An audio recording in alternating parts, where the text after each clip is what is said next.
two different types of teams, the natural team and the cross-functional team. The natural team is the team that you would traditionally think of consist of people that normally work together in a work unit. Certain members of that work unit have been brought together to work on a certain problem or to generate a certain result, where as a cross-functional team, many times is, specially created to, specially created from representatives across different departments or functions. The team can be brought together to solve a particular problem or capitalize on a particular opportunity. And they can be interorganizational. So, maybe with your organization and maybe a supplier or a vendor to kind of capitalize on an opportunity. So the successful team, a lot of people have in their mind a picture of what a successful team looks like, but there are three real main components to what makes a successful team. So, what does make one team successful and another team either average or be a failure? Uh, Many distinct skills need to be demonstrated by teams to work well, but there are three critical elements involved. The first and most important from my perspective is people skills. And then you have to have process skills, and then you always have to have a defined and stated purpose. So people, process, and purpose. So what is a high performance team? It's one that produces the results it sets out to achieve, bottom line. It solves problems, takes advantage of or creates opportunities, and helps the organization to improve the way it operates. It's characterized by members who, know their role and how others contribute to the team. So we're not stepping on each other's toes. Understand that for the team to achieve success, we have to communicate clearly and respect what each member has to say. So no bulldogging everybody. Uh, Deal with issues and problems openly with the intent of resolving them and removing barriers to success. And really, removing barriers to success is one of the key attributes of a successful team leader. And then the successful or high performance team focuses on the right things like process and results. So we're going to go into what a high performance team model looks like. So when you look at a model of a high performance team, it kind of goes through four phases. Some people might have heard of the Tuckman model before. So the Tuckman model of team development goes, forming, storming, norming, performing, and adjourning. We like to use the high performance team model and the four phases of development, which are establishing, defining, cooperating, and then producing. So the high performance team model is a proven behaviorally based model to help team leaders and members acquire skills, processes, and tools to rapidly progress through the four phases of team development. So some teams will progress through these pretty quickly and some will take a little bit longer. Phase one is the establishing phase, and over time, the team is going to progress through each of the phases. The team can hit roadblocks to their success from within and beyond the team. And this can mean that the team has to move back to the previous phase to regroup. So in the forming phase, individual behaviors usually dominate. So individual team members see the team primarily from their own perspective versus that of, the team. It's too early in the development of the team for team behaviors to dominate. And so the individuals on the team look for a clear understanding of the purpose of the team. And some individuals may be pleased that they have been selected for the team. So, and others may feel pressure at being asked to participate because they believe it'll take too much of their time or, other reasons. And still others might feel insecure because of a perceived lack of personal skills and experience to contribute to the team. So the tone of communication will be fairly formal at this stage, and some team members, may hold back in sharing their opinions with the rest of the group at this point in the team's development in order to feel out the team environment. So the establishing phase is the very first and the earliest stage of the high performance team model. Phase two is the defining phase. So, and the focus of this phase is personal needs and roles and responsibilities. And in the defining phase, there's a shift towards team behaviors. We're not totally at team behaviors yet, but there's a shift. So, while team members are starting to get to know each other better, they may still want to have their own personal needs met, maybe above those of the team. So, individuals are also interested in determining their role on the team and their specific responsibilities. The personal needs of individuals will be evident in interactions. So, what you'll hear a lot of is I language will generally dominate we language, quote unquote I language and we language. So, teams can often bog down at this phase of team development for a variety of different reasons. So, when people's personal needs are not being met, if roles and responsibilities are not clearly defined, if individuals are uncomfortable with their ability to successfully take on the responsibilities they've been assigned, if individuals aren't motivated to take on the tasks that they've been assigned, maybe they lack interest, maybe they lack willingness, potentially they could lack confidence. So this is, often sometimes referred to in the Tuckman model as the storming phase. And it's the toughest on teams, but properly executed, this phase can ensure that each person has a clear understanding of what he, she, or they are expected to contribute to the team's success. So, improperly done, this phase can lead to resentment, frustration, defensiveness, and sort of power struggles. So phase three is the cooperating phase. And in the cooperating phase, team behaviors are more evident than individual behaviors. So this is where we're starting to get to, what we would call in the Tuckman model, the performing stage. The team is starting to work well as a unit. Decisions are being made and by and for the team. Progress is evident in the productivity of the team and at team meetings and in the implementation of team decisions.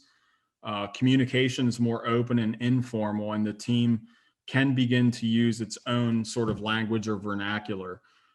Once a team has developed into phase three, which is the cooperating phase, it's functioning much more as a team than as a group of individuals. And teams that develop into the cooperating phase have an articulated and clear purpose for the team. So they use tools that help them make decisions. They plan and conduct and follow up on team meetings and are building realistic action plans. It's during this cooperating phase that the team starts to get a real sense of progress in meeting that goal or purpose that they've set out to achieve. And then phase four is the producing phase. So this would be the actual phase that Tuckman would call the performing phase, where we're actually producing the deliverables. So team behaviors are dominant here. Communication again is open and informal. Solutions and results are evident to those for whom deliverables are being produced, and then the team is functioning productively. So that's what the high performance team model looks like. And then each team at some point will achieve what's called their breakthrough point.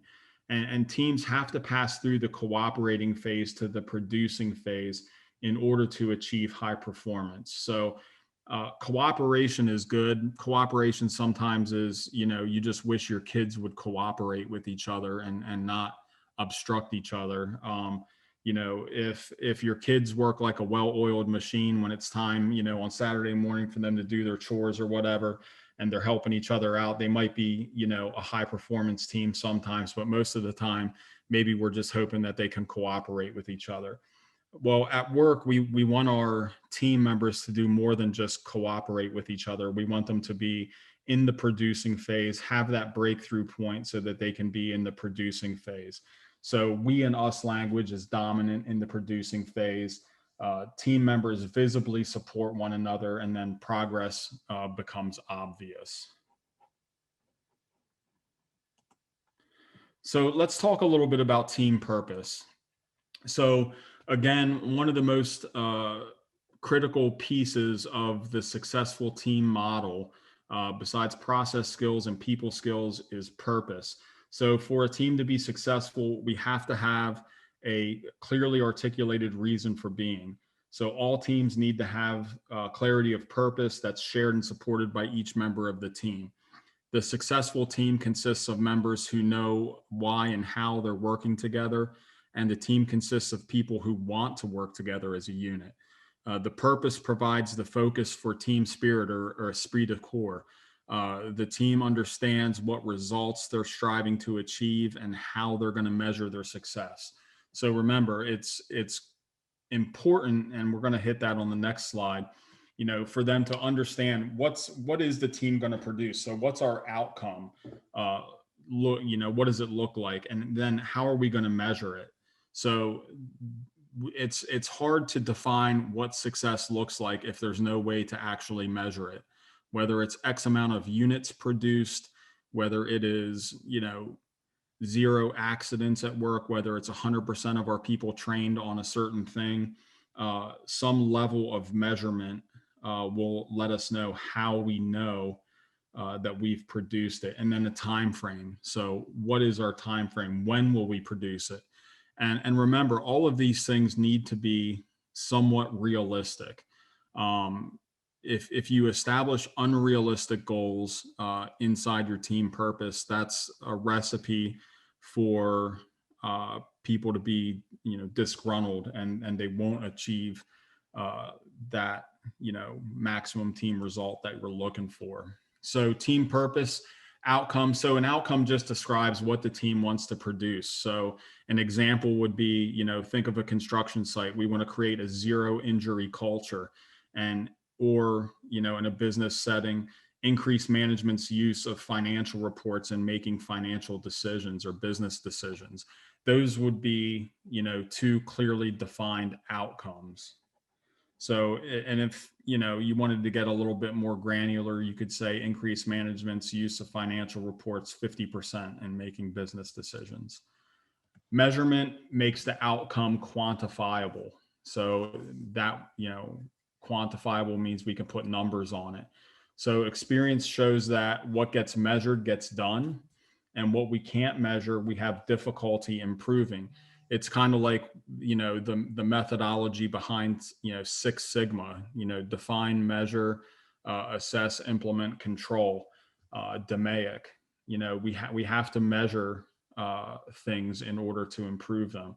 So again, examples would be create a zero injury culture by training 100% of employees in safety practices, or increase management's use of financial reports and making business decisions to 100%. So we want 100% of our management using financial reports when they're making their business decisions, and not just, going on their gut.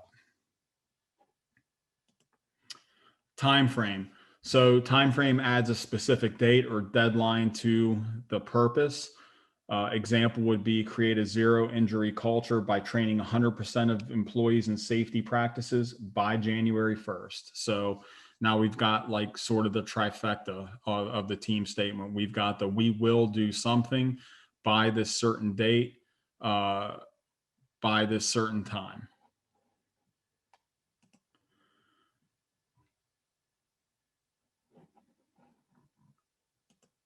So again, just an example of what a team purpose statement looks like. Some purpose statements can require several statements, which include an outcome, measurement, and time frame. And you can consider, the following questions as a way of focusing your effort. So what is the assignment? Who asked us to do this assignment? What authority do they have? What sort of criteria exist? Does the team have sufficient authority and autonomy to proceed?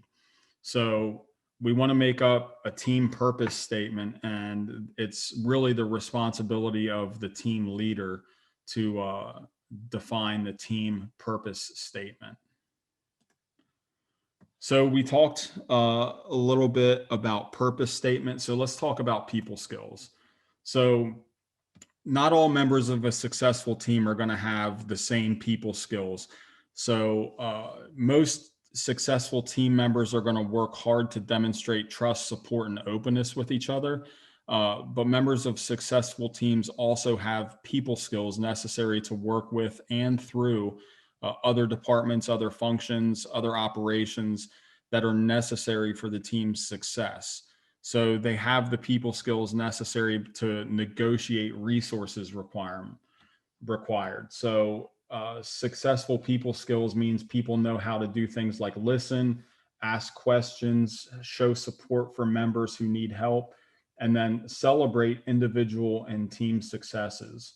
So successful team consists of members who have good interpersonal communication skills. So the importance of good communication. When people are working together as a team, good communication, of course, is essential to success. And I think everybody would agree with that. When you work in an information vacuum or a communication vacuum, it's difficult to be as successful as you normally could. But effective communication can improve things like understanding of roles and responsibilities. If you've ever worked in an organization where it's unclear in any way what different roles or responsibilities are, you have things like duplication of effort, you have people stepping on other people's toes, you have power struggles, you have turf, battles, things like that. So understanding of roles and responsibilities is hugely important. Understanding of what expectations are, and expectations goes back to that team purpose or the purpose statement. What are the expectations on us? Problem analysis. How do we analyze problems when we identify them? Idea generation, the testing of ideas, and then decision making. So all of these things can be developed within a high performing team, or all these skills and abilities can be developed within your high performing team. So active listening, here at Global Knowledge, we actually have a complete course on active listening because it's such an important personal skill to have. And active listening involves, a restatement of either the message or the feelings of the speaker to the satisfaction of the speaker. So that's listening without giving advice, without necessarily analyzing, and without problem solving right away. So the first thing we want to do a lot of times when we're listening to somebody talk to us and maybe they're bringing a problem to us, or they want our opinion on something, is instead of just listening to the person and just hearing them out completely, we want to start problem solving right away and start analyzing and getting down to the bottom of it. But active listening takes a little bit more. It takes, some different components like suspending judgment on the situation, asking people to clarify what their statements are, paraphrasing and repeating things back, summarizing what the person is saying to you so that you know that you understand completely, reflecting feelings. So using those mirror neurons that we have in our brains that, shows we're empathetic towards people, and using attending skills, which is, doing things like nodding our head, making eye contact, and just generally showing people that we're interested in what they have to say. So very important components of active listening, which is a very important people skill. So being an active listener or be an active listener, listening well is one of the most powerful skills you can bring to communicating effectively. Again, give the speaker your full attention and focus on their message, not on formulating your response. And sometimes it's really, really tough because you have to, it's a skill that you have to actually practice to focus on the speaker's message, not on formulating your response. Maintaining eye contact, asking open-ended questions. So not just the yes or no questions, but tell me more about this, or so what you're saying is, suspending judgment on what the speaker is saying, like I said, and then show you understand by restating what the speaker has said to you. So asking questions to improve understanding is another form of people skills or active listening and communication. So probing, telling me, tell me more about that. Focus. How did you arrive at that figure? Ask for clarification. So let me see if I understand you correctly. Close by saying, is that acceptable? Shift. Okay, the need is clear. Can we talk about the start date? So there are all of these different things that you can do as far as asking questions to improve understanding. And think about this in the context of a high performing team and the communications needs inside of a high performing team.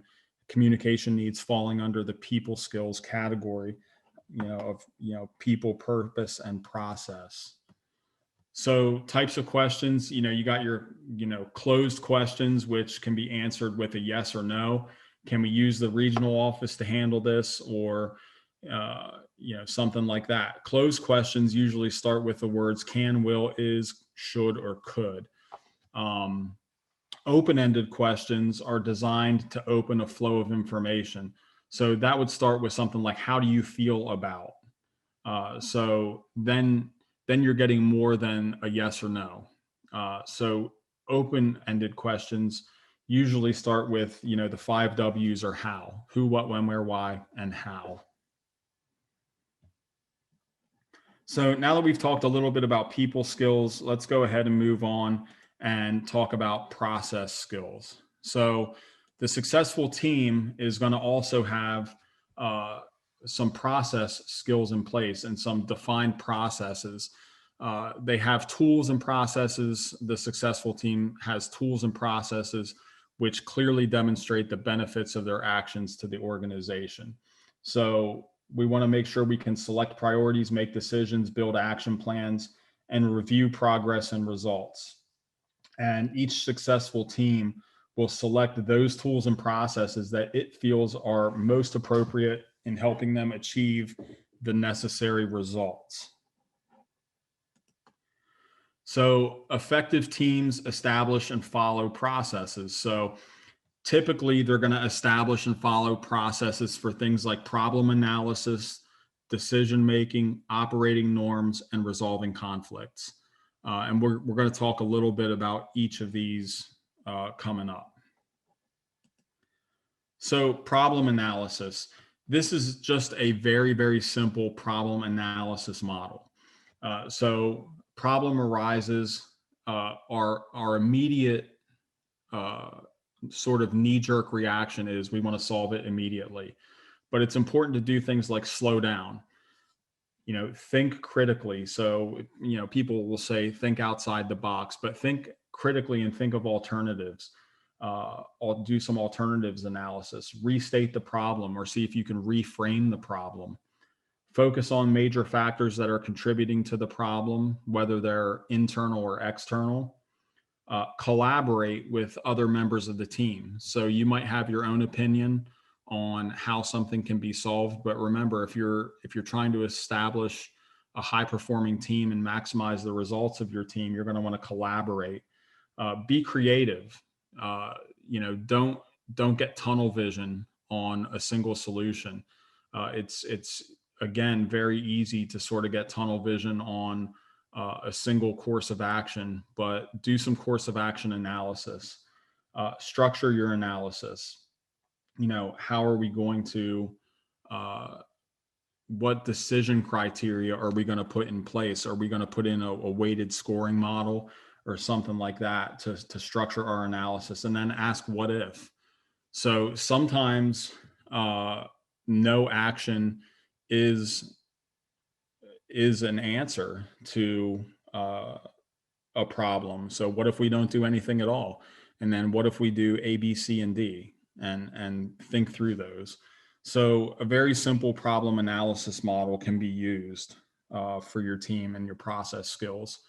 So problem analysis, again, the team should decide on processes, tools, and techniques that members are going to use. So some of those would be the 5 whys: cause and effect analysis, interrelationship diagrams, or affinity diagrams. But structured analytical techniques represent the most effective way to sort of open your mind to alternatives so that we can ensure that those alternatives are fairly and logically evaluated. So whenever it's possible, structure should be applied to the analytical process.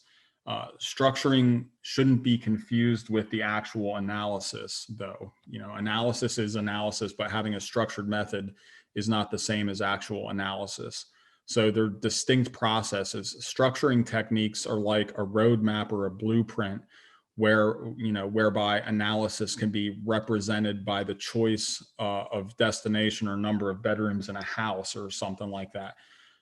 Where you end up is not decided by the structure, but by the analysis. So all the structure does is help to ensure that your passage through the analysis is efficient. So techniques, again, the 5 whys. If you want to get to the root cause of something, they usually say you can get to the root of something by acting like a 3-year-old and asking why 5 times in a row. So why this, why this, why this? Cause and effect analysis really is, 4 steps. You want to identify the problem, work out the major factors involved, identify possible causes for each factor, and then analyze your diagram. So you can do that in a diagram. Affinity diagrams help to synthesize large amounts of data by finding relationships between ideas. So the information is then gradually structured from the bottom up into meaningful groups. And from there, you can clearly see, visually what you have. And then you can begin your analysis or come to a decision. Affinity diagrams can be used to draw out common themes from a large amount of information, or discover previously unseen connections between various ideas or information. And then brainstorm, it can help to brainstorm root causes and solutions to a problem as well. So again, the decision-making process, a very simple 4-step decision-making process, is define the problem, identify alternatives, compare alternatives, and then make a decision. And then just to add a little bit to that, decisions follow from predictions. So every decision is a choice between alternatives, and each alternative is based on a prediction of what's going to happen given this choice or decision. So this choice or that choice. Each choice is a prediction of outcomes. So high quality decisions usually require that you know as much as possible about future outcomes. So, that is, you understand as much as possible about what you're getting yourself into. So risks and rewards associated with each alternative need to be considered in a balanced and informed way. So key stages of decision-making process, again, are problem definition, identification of alternatives that are believed to provide a solution, comparison of risks and rewards associated with each alternative, and then actually making the decision or choice. So decision analysis is basically the process of dismantling a decision so as to determine the inputs and processes that went into a decision. So another factor in maximizing team results or forming a high performing team is establishing rules of conduct.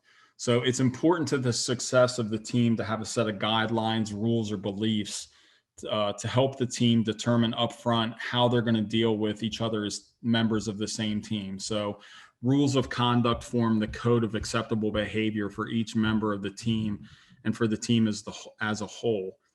So what this can do is prevent arguments that will hurt feelings later on, and allows the team, rather than just the team leader, to manage their own behavior and conduct. So most of the time, these are referred to as ground rules. And if anybody here is a project manager, PMI talks about establishing ground rules for your project team as being a very important factor in the success of your project team.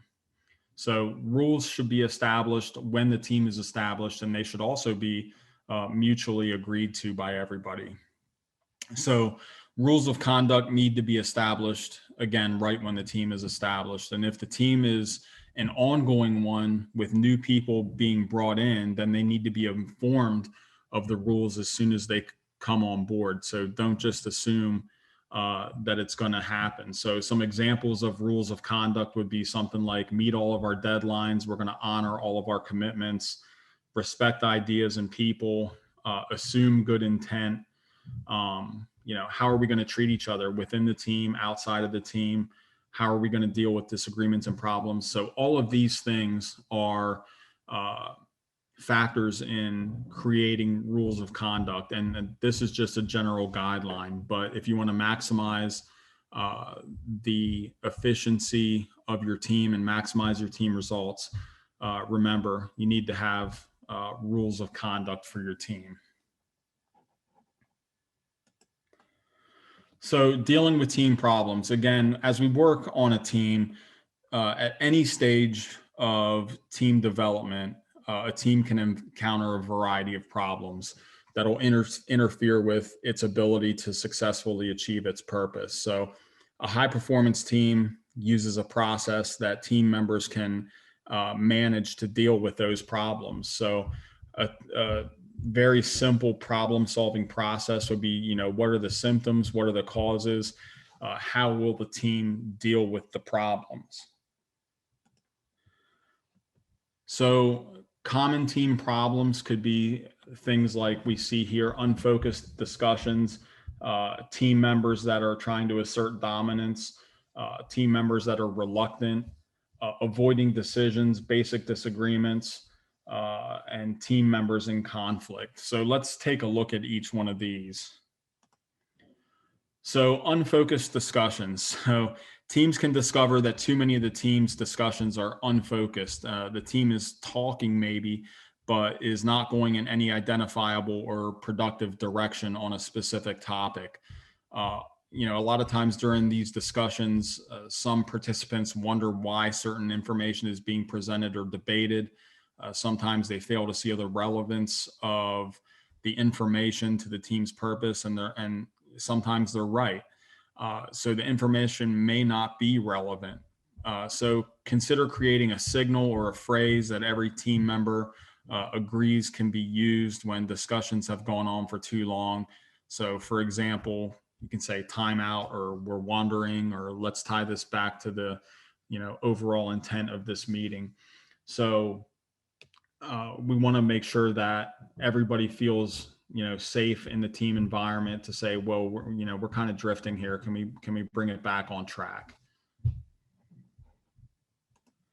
So dominating team members, and this, I don't want to say is often a problem, but there are a lot of people out there in an office environment that really like to sort of assert themselves. So some team members can tend to dominate team discussions knowingly, and sometimes they do it unknowingly, and sometimes they talk more than they listen. Even if what they say is very relevant, it's important for dominating team members to remember they're part of a team, and that means that every team member has to have a say in what we're discussing. So reluctant team members, rather than dominating discussions, reluctant members often don't say anything. They can be concerned about, criticism of others if they point out a problem. It doesn't mean that they aren't listening or evaluating everything that's being said. It just might mean that they don't want to offend anybody or risk being challenged, or they're simply introverted. So everybody needs to be allowed to be themselves, given that we all have our own personal style. But it's important to hear from the reluctant team member to avoid, surprise disagreements when everybody else believes that agreement has been reached. So we need to do our best to reach out to that reluctant team member and get them to give their input as well. Avoiding decisions. We have to establish criteria, or ground rules, again, just like we did before for conduct. We need to talk about what kind of things can we defer. Ask what other information is needed for a decision, and some decisions may be of sufficient complexity or significance that they require more individual reflection. Most shouldn't, but if sleeping on it becomes acceptable, then the team will have difficulty making timely decisions. So productivity can be affected and the team, might not really function as a team, but sort of as a collection of individuals that make up their own mind in private. So resist the tendency to avoid making decisions. Basic disagreements. In any team situation, there's going to be basic disagreements regardless of how well the team gets along. So the challenge is to make sure we deal with basic disagreements in a respectful, open, and professional manner. So doing that will ensure that the team remains a team after the disagreement and has ultimately been resolved. So it's likely difficult, unproductive, and unwise for a team to try to go down two different roads at the same time. So decisions have to be made and disagreements need to be overcome. And then team members in conflict, despite good intentions and well implemented plans, some teams are going to face the ultimate team problem, which is just people who don't get along. Conflict between team members can cause the team to fail because decisions which should be made are not. Now, if you have team members in conflict, and if it's one team member is sort of breaking the team ground rules or not adhering to standard norms and procedures, it's up to the team leader to take that person aside and try to get them back on track so that they can stop doing things that are sort of rubbing the other team members the wrong way. Remember, we establish ground rules and rules of conduct for a reason so that everybody can agree what's acceptable and what isn't. Most times, if team members are in conflict, it's because those norms are being violated. Okay, team roles and responsibilities. Again, another aspect of a high performing team or maximizing team results is to make sure that people understand what their roles and responsibilities are. So usually a team will have a team sponsor that plays a role in approving the team purpose and supporting the achievement of team goals. Sometimes they're a person that removes impediments to the team being successful. We'll have a team leader that provides, guidance and instruction, direction, and leadership to team members, or what I like to call purpose, direction, and motivation. Team members are people who function in a group of two or more individuals who interact with one another to perform, a work-related task. Again, team sponsor would be someone who obtains budget to accomplish a team purpose and approves resources. The team leader usually sometimes can report to a project manager, monitors the qualitative and quantitative results of the solution, and then responsible for team building and ensuring teamwork gets done. The team member plays roles in the development, review, and approval of project deliverables and has a shared sense of ownership of the team goals. So this is just an example of defining team roles and responsibilities. When you take a look at your own team, if you can honestly look at your own team and say everybody absolutely understands what their roles and responsibilities are, then that's great. If you are in a team situation where people are coming to you as maybe a team leader and saying, hey, I found out that Joe was working on X. I thought I was working on that, and I've been working on that for the last 2 weeks, and now I find out he's working on it. Roles and responsibilities aren't properly defined, and it's something you're going to have to address. So motivating the team, again, is important. Leaders do things like provide purpose, direction, and motivation. And motivation in high performance teams is, two things that go hand in hand. You can't have a high performance team without people being sufficiently motivated. So motivation is that driving force that arouses, maintains, and channels behavior towards a goal. So motivation maximizes team results in a couple of different ways. So, what are the positive aspects of employment? So they say that, some people are motivated by the financial rewards of work. Some people are motivated by the social aspects of work. We don't need to get into, motivation theory necessarily, because that's its own webinar, own class in and of itself. But different people are motivated for different reasons, and it's important to understand what motivates the people on your team. So motivation makes work enjoyable, encourages professionalism, promotes extra effort, and then maximizes productivity. Motivation's intensely important for maximizing team results. And some people are motivated by rewards. There are a variety of ways to reward extra effort among your staff. So an increase in pay is the most obvious, but not necessarily the most available tool to managers. So to the extent that you can, pay your people the best that you can, pay your best people the best, get exceptional pay for exceptional staff. So other ways to award, extra effort, or for people going the extra mile for exceptional staff, is to, give, awards, or, a title change. One of the things that I always advocate for is, hey, we're gonna knock off 2 hours early every Friday because we're hitting our goal. So as long as we're hitting our goal, we're going to knock off maybe 2 hours every Friday. So you can punch out at 3 o'clock instead of 5 o'clock, have a couple extra hours with your family. But giving credit means recognizing individual effort or the efforts made by the team. And people love to be recognized individually for doing good work. Awards are simple and inexpensive, and it's a great way to praise employees. So setting goals, and if people exceed those goals, present them with, a plaque or a pin or something. It doesn't have to be huge and expensive. It's the event that matters, not the award itself. So, status is another tool. You might not be able to give a pay raise, but give somebody a better office, or, better cube, or, nicer equipment in their home office, something like that.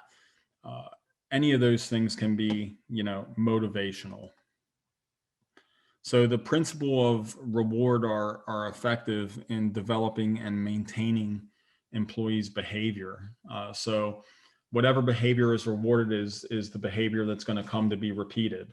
So just like when your kids are growing up, they're going to model behavior. And if they see they can get away with something, they're going to continue to try to do it and get away with it. If they see that they can't, then they won't. So rewards are only effective when they're desired by the people receiving them. A reward needs to follow soon after the behavior it's intended to promote. Rewards that follow unwanted behavior will produce unwanted results. So usually these rewards are sort of unintended.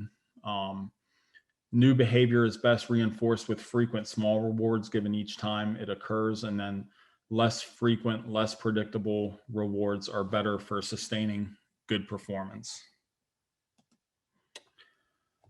Okay, so getting down to the end here, we got 3 minutes left, and I'm sorry I had to rush a little bit because we got started a little bit late. We'll probably try to redo this webinar maybe later in the fall, so we can give a little bit more time and go a little bit more in depth.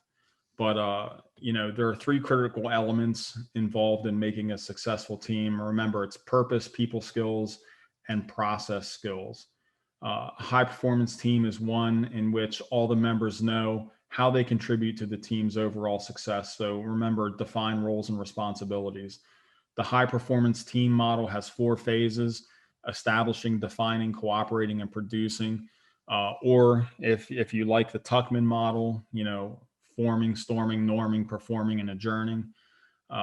Define team purpose by establishing outcome, measurement, and time frame.